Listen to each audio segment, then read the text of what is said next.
Thank you, Rich and the guys. So we're back in the booth here. That's Randy Buehler and Marshall Sutcliffe, and we're all set for round 9 here from Pro Tour Magic Origins.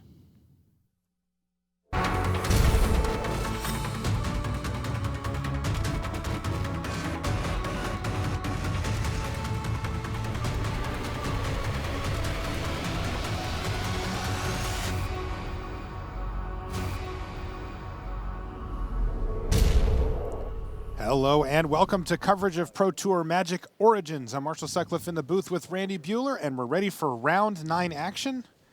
This is the booster draft on day 2, and it's round 1 where we have a real blockbuster here, Randy. Oh, yeah. We've got Rich Hoaen. Take a look at Rich there. He comes from Canada, sitting at 8-0, and he is going to be playing against Kentaro Yamamoto from Japan, also 8-0, and they're the only ones. Last 2 undefeated. So we will have one undefeated player after this match. Big weekend for Kentaro Yamamoto in particular. A top 8 here would get him a world spot, bumping Jason Chung off the APAC invitation list. 12-4, basically top 15-ish finish, would get him back to platinum. He's currently a platinum pro and would like to hold on to that. His deck here, red-white draft, featuring 2 moms and 2 dads. Oh man, 2 of each? 2 copies of Pia and Kieran Nallar in that deck. Rich Hoaen, meanwhile, black-red, open to languish. Red was open and got cut pretty hard in pack 2, so may not have quite the card quality he was hoping for. But hey, there's that first pick languish in his opening hand, so we'll see what happens.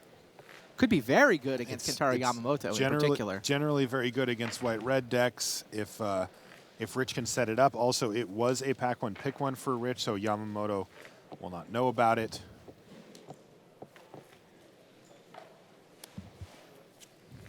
Grasp of the Hieromancer. Grasp of the Hieromancer it is. And he's going to attack for 3, knocking Rich Hoaen down to 17. So a pretty aggressive start here for Yamamoto. 2-drop into, well, another 2-drop, and it wasn't a creature. So and yeah, Kentaro's built his deck to go wide. We don't have the actual deck lists just yet, but he put a lot of value on Kithian's tactics during the draft, rather than, say, single target creature enhancers like Titan Strength. But I mean, going wide against the Languish deck? Yeah, we'll see what happens. That's a bad combination for Kentaro. These guys have a little bit of breathing room. I mean, obviously winning is better than losing, but they basically only need 5 wins on the day to make top 8. 5 and 3 should do it.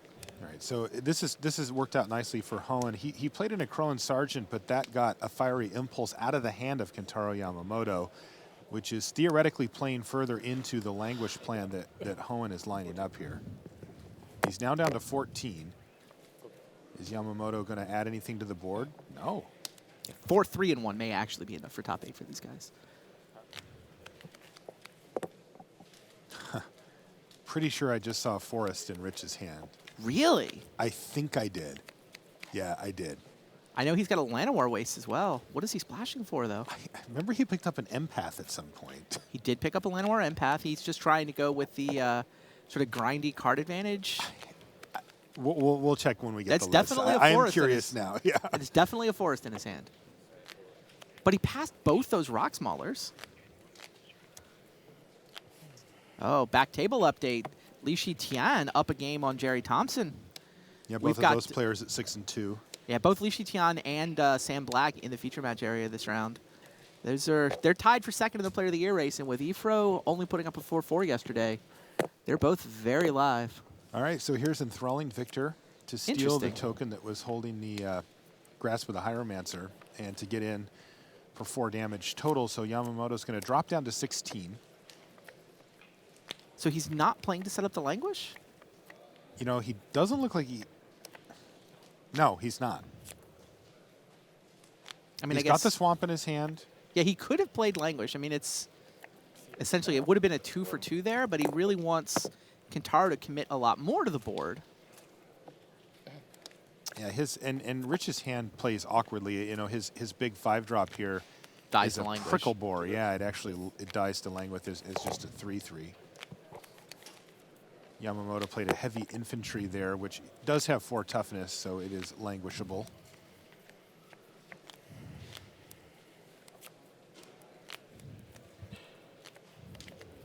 Hoaen goes into the tank here.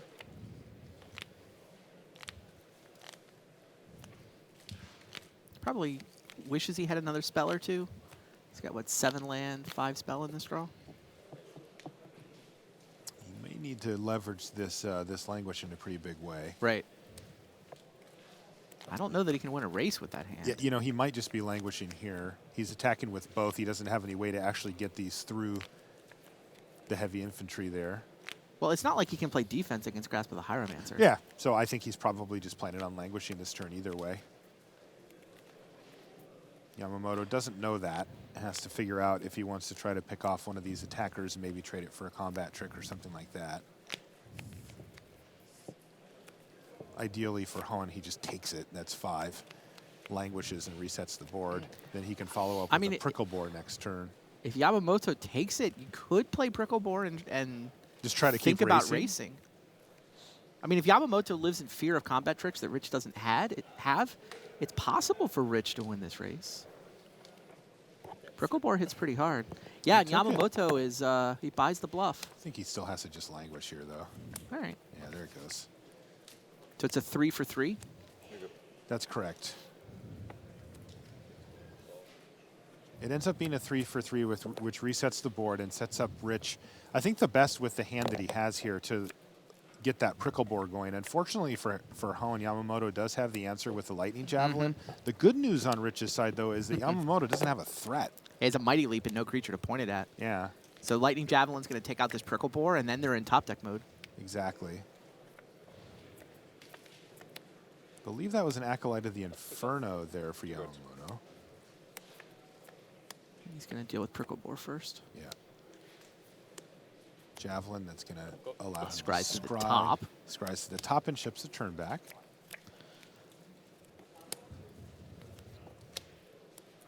All right. Pressure has been acquired by Hoenn. He has the bonded construct. Oh, jeez. Well, now we know why he left that on top of the library. Pia and Kieran Nalar has entered the battlefield here and brought 2 Thopters with them. You know, the flavor on these, of course, is that this is Chandra Nalar's parents, so the nickname for the card is Mom and Dad. Which sounds nice. Card's not nice. Card's real mean. These are some strict parents. They are artificers. And you can see the card on your screen there. You can sacrifice any artifact and pay 2 and a red to have 2 damage go wherever you want. Yeah, Kentaro doesn't currently have the mana to do that, but he does have Mighty Leap mana up.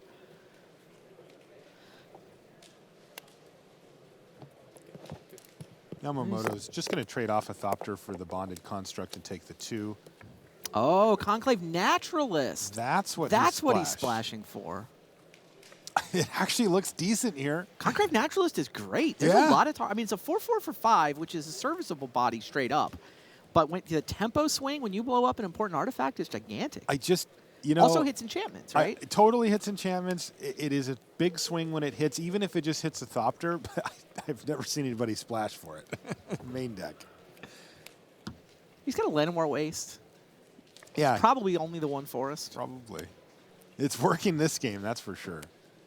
Because now he's got a 4/4. That's the most important part here. And Mom and Dad don't have any artifacts to throw. No. Well, now they do. Gear Crafter. Refills. No good targets for those artifacts at the moment, though. There's a pretty easy play here of blocking the Gear Crafter on the Naturalist and then throwing the Thopter at it if Yamamoto prioritizes getting rid of that 4/4, which seems like it's going to be an issue for him.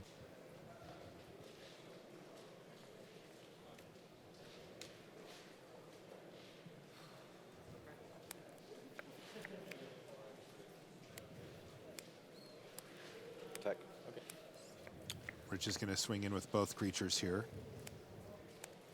Clean this board up a little bit.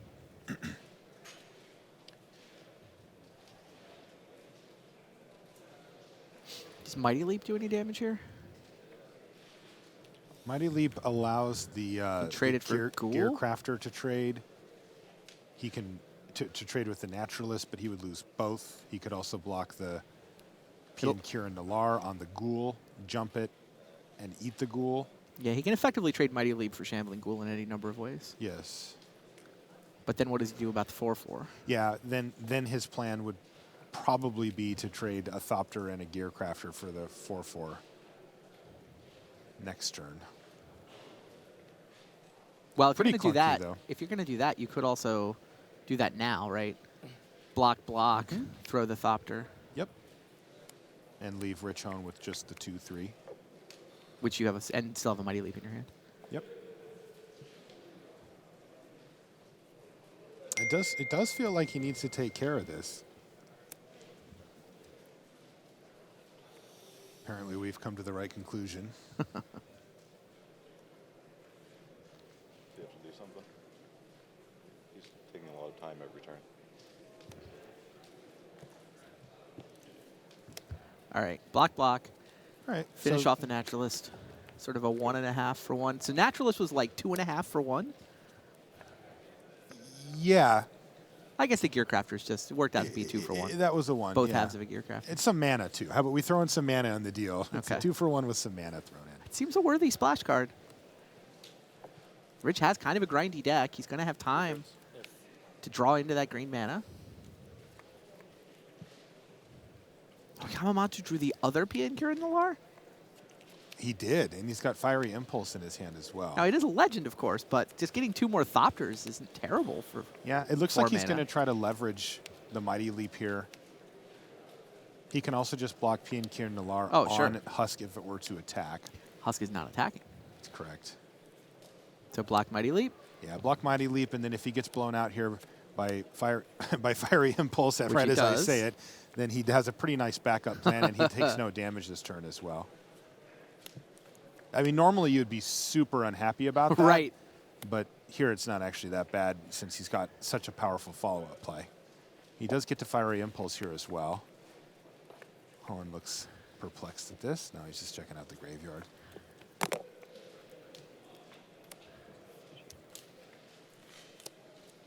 Back table match. Sounds like Raph Levy is up a game on Paul Cheon. Yeah, both of those players are also at 6-2 here. Questing after Platinum.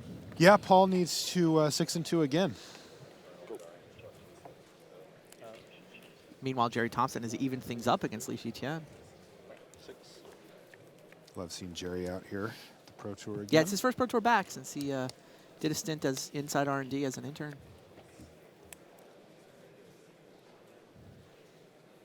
Of course, first Pro Tour back means he doesn't have a lot to play for in terms of gold, silver, platinum. It's like, well, only way to get platinum, win the PT.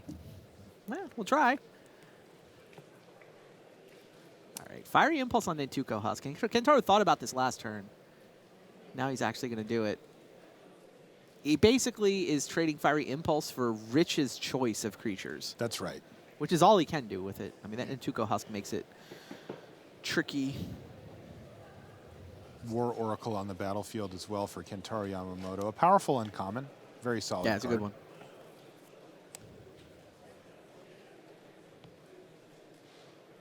So Rich gets to decide which one he'd like to keep. He's going to go ahead and sacrifice, make sure he gets that scry trigger there as well. Put a card on the bottom. This is all, of course, from Shadows of the Past. He certainly has enough creatures in his graveyard to start activating it once per turn. He's even got the mana up for it. So this is going to be interesting down the stretch here. As Yeah, I thought that card might actually work out in Rich's deck when we saw him drafted. with all the removal. And, Right. Yeah. And it does look like it's well positioned here as he can activate it this turn and he can activate it every turn for the rest of the game. In the meantime, Yamamoto is going to try to race him. And the interesting part is that since Yamamoto has War Oracle, Right. his life total is going to be buoyed by that as well. So I don't think that the Shadows of the Past is going to get it done on its own here. Agreed. But if he can deal with 1 or 2 of the threats... Yeah, I mean, then I think the Shadows of the Past can totally take over this game. if it wasn't for the second PN Kieran Nalar... Well, either that or War Oracle could probably race it.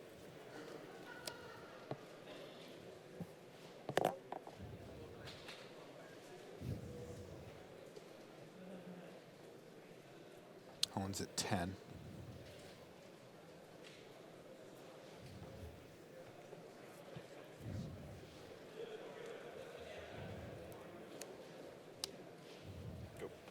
And Hoenn draws a land for the turn and just plays it. You'll see this, you know, generally speaking, high-level players will keep that one land in their hand as hidden information. But when you've got Shadows of the Past going, you are incentivized to Wait. To No go. scry. All right, so what happened here is Yamamoto threw a Thopter at the husk while it was standing by itself. That actually kills it. Shadows of the Past means Rich gets to scry. Yeah, he scried twice that turn cycle, and boom, he takes a big hit here.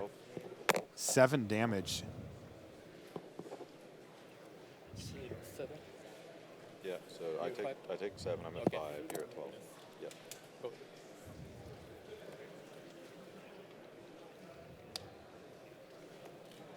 Can I see your critter? And this is a graveyard check from Rich Hoaen, as this could be signifying the end of game 1 here. Yeah, what do I need to be thinking about next game? That's what that looks like. This is good diligence here by Rich. Sometimes it's easy to just, oh, thought I was going to win, get frustrated. And that will do it. So Kentaro Yamamoto grinds through there and finds the victory. He's going to go up 1-0 over Rich Hoaen, and we will be back right after these messages. Outfit your Magic collection with the newest Magic Origins accessories from Ultra Pro. You can see the full array of card sleeves, deck boxes, playmats, and portfolios showing off your favorite Magic artwork at ultrapro.com. The battle for Zendikar is coming to PAX Prime, and the Eldrazi are taking over. Join us for a special 1-hour Battle for Zendikar preview show hosted by Ashley Birch and featuring the Wizards of the Coast R&D team as they pull back the curtain on Magic's most exciting fall release ever. And welcome back to the feature match area here in Vancouver, British Columbia. Marshall Sutcliffe and Randy Buehler bringing you some draft action here. Why don't we jump down to one of our side tables? We've got Patrick Cox versus Sam Black.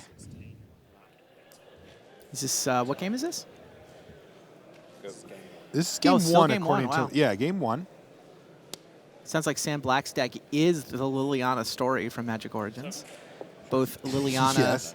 the heretical healer, and also Kothafed, her mentor.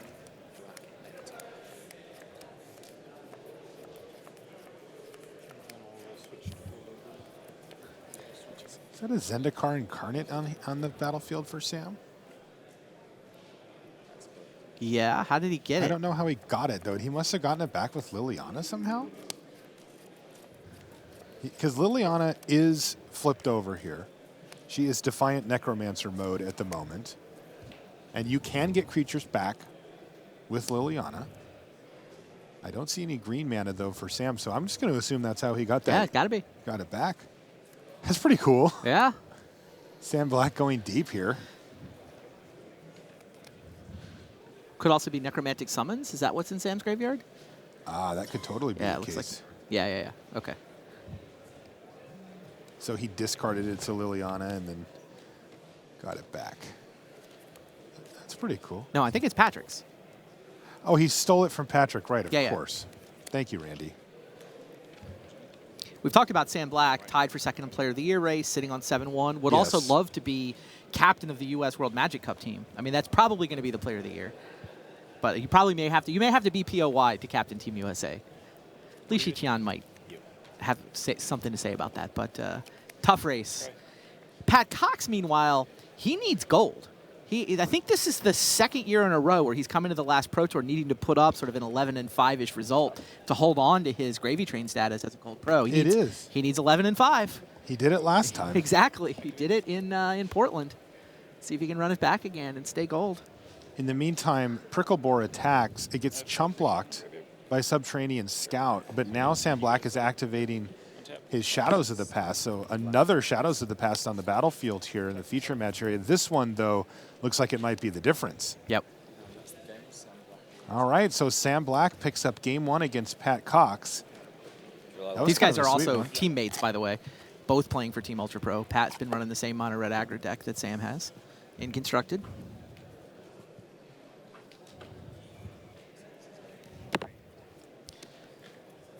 Okay, looks like we're looking at game 3 already. Jerry Thompson and Li Shiqian have gotten off to a couple of quick starts here. Yeah, 6-2 players here. Li Shiqian still trying to climb up the Player of the Year leaderboard. Jerry's first Pro Tour back. All his goals. His goal is to win the Pro Tour. Pretty simple. Win the Pro Tour, go to Platinum, go to Worlds. Well, Enthralling Victor is going to help him out with that. He just looks like Li Shitian's just going to take all of it here. That's 7 damage. Li Shitian's down to 7 life. Cards.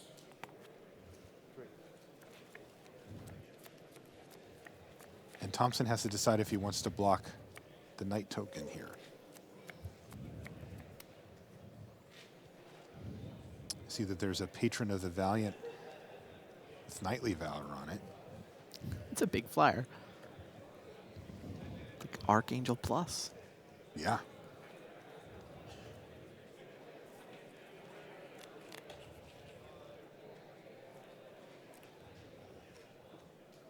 Thompson in the tank. This seems to be a pretty critical juncture we've stopped in on here.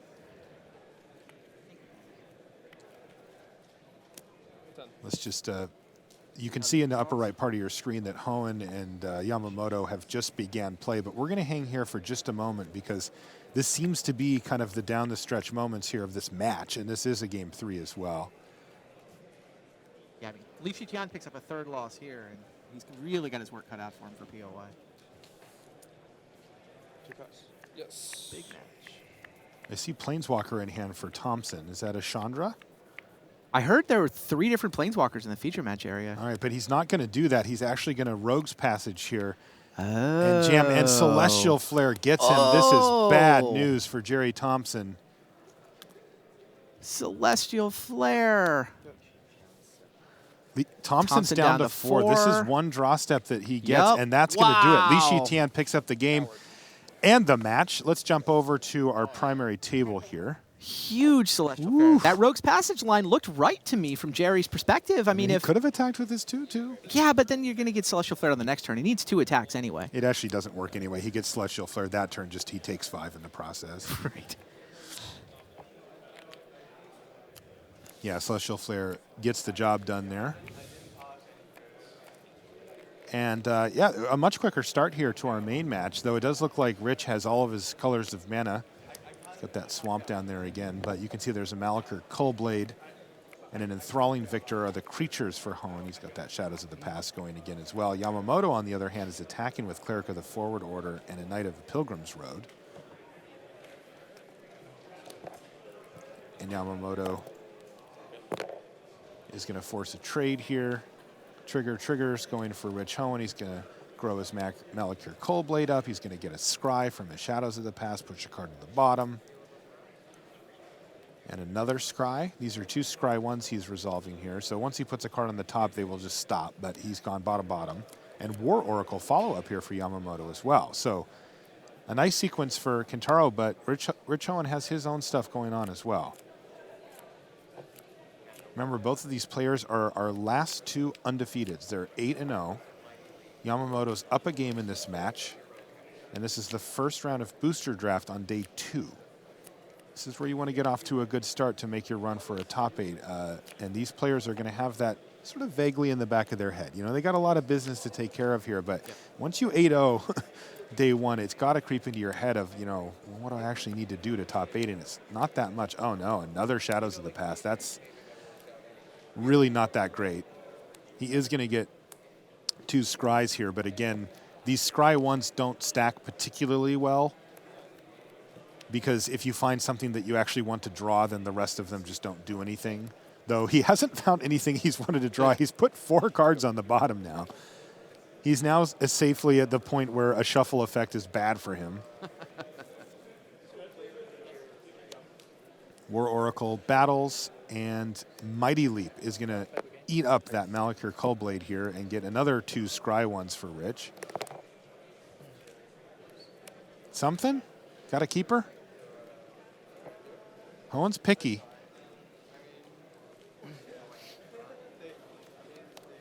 He is going to keep it, so the other Scry one's going to kind of dissolve into the aether there.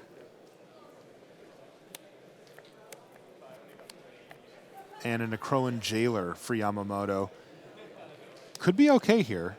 Not a big punch, but he does have enough mana to activate it and maybe even play a spell next turn. The downside for him, of course, is that Hoenn is still at 16 life. So he's got a lot of work to do here. But yeah, like he can get the War Oracle through with the Jailer now. Hoenn has tapped out for the turn. And it looks like Yamamoto's flooding a little bit here as well. He's got another couple of mountains in his hand, along with one spell. So here it goes. War Oracle in. Hoenn down to 13. Renown Trigger goes on the stack. 2 cards. And just a land for Yamamoto. The other player really feeling the heat here, in addition to Rich Hoenn, Mhm. is Jason Chung.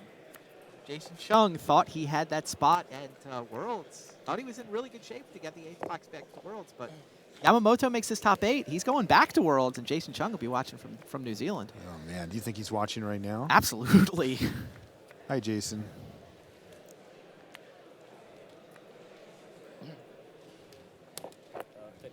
Yep. All right, so Pricklebore is going to hit the red zone here. But this is not a winning line for Hoenn. He's going to have to do more than this, as even with a big hit of 5 from the Pricklebore, Yamamoto is only down to 23 after that. And boom, there goes all that work 9, 27. as he jumps back up to 27 life.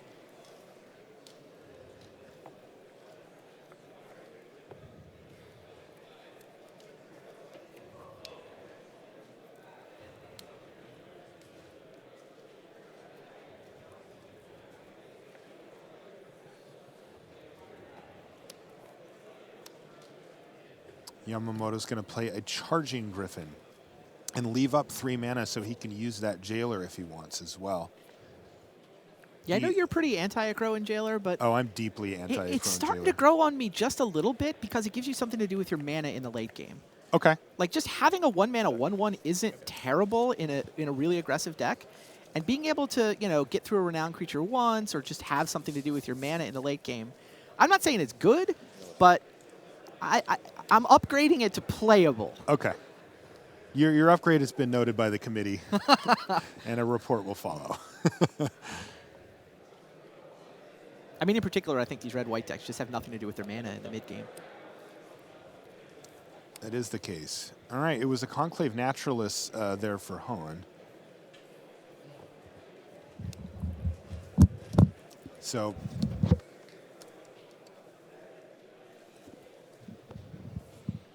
right now Yamamoto is kind of lining up his attacks, and well, what would this look like if I battled here? I can tap down one thing. Yamamoto, again, at such a high life total that he just doesn't have to worry Sure. about any crackbacks here. He can stay quite aggressive. He would like to try to finish off this game in 2 turns if he can.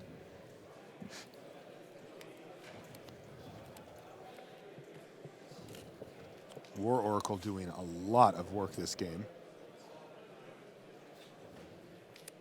And he is not going to attack with War Oracle this time. He's just going to attack for 3. 63. Okay. Looks like Hoenn was just making sure that Yamamoto actually hit him for 3, since it is a triggered ability on that Griffin. A little smirk there from Hoenn, too.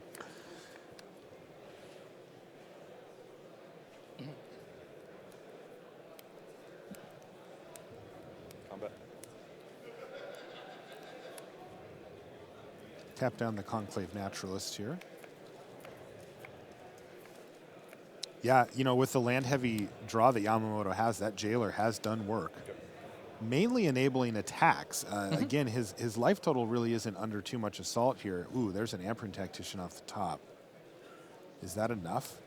No, he's just going to keep attacking in the air, not bother risking his War Oracle here and passing the turn back. Look, if things stay the same, he wins this game in a couple of turns. I don't think that Rich can even activate his Shadows of the Past yet, so it's actually just next turn that he would kill him. Yeah, he's only got 2 creatures in the graveyard, does Hoenn. Yeah, it's part of the reason I think he doesn't want to attack with the War Oracle. He doesn't want to let Rich trade off creatures and get Shadows online. Yeah, he's got 2 Shadows of the Past that are sitting there just doing nothing. Yeah, that's it. And there's the Kentaro hand. Yamamoto defeats Rich Hoenn, and he is our last undefeated player in the tournament, making the big run. Now, you mentioned some of the accomplishments he can get with top 8. There's even another accomplishment he has on the list here if he wins, right? Be okay. Isn't he in the hunt? Yes. You know how Rich Hagon loves to say that there's like 50 players who could hypothetically be player of the year by winning the whole thing? Yeah. Kentaro Yamamoto is that incarnate. If he wins the Pro Tour and Eric Froelich gets the bare minimum, he passes Eric Froelich by 1 point. Ugh, I just got the shivers when you said that. So we'll be keeping an eye on that. Still live for POI. Now that requires Sam Black to only get 6 points. It requires Li Shitian to only get 6 points. So he needs more than Ifro to get the minimum. He also needs like the next couple of guys to get only a little bit above the minimum. But yeah, Kentaro Yamamoto basically is like at the bottom rung of still mathematically alive for POI. 9-0. It's starting to become a little more than a mathematical we got to start fantasy. talking about it, right? Absolutely. All right, so let's jump in on Raf Levy versus Paul Cheon here. We've got Paul Cheon on 6 life. He's at 6-2, down a game against the French Hall of Famer here. He's got Kothafed on the battlefield. Is that Kothafed and Evolutionary Leap? There is an Evolutionary Leap on the other side for Raf Levy, I don't yeah. really see anything. Maybe I just saw. So he can use the demon against Paul? How does this work out? Next step. Well, it says basically whenever a permanent from your opponent hits the graveyard from the battlefield, which is what happens when you sacrifice a creature, of course. So Levy can sack all of his creatures to force Paul to pay the life to Kothafed and burn Paul out. Right?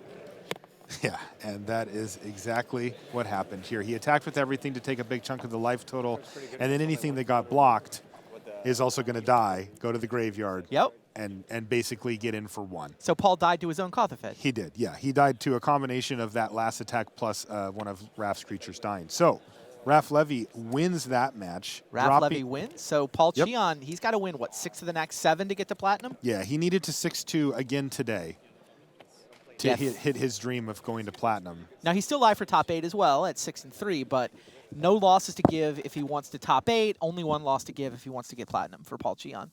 And then our other match just ended as well. Who won between Sam and Pat? Oh, Sam Black. Necromancer summons again to get the Zendikar Incarnate again. It stole the Zendikar Incarnate again.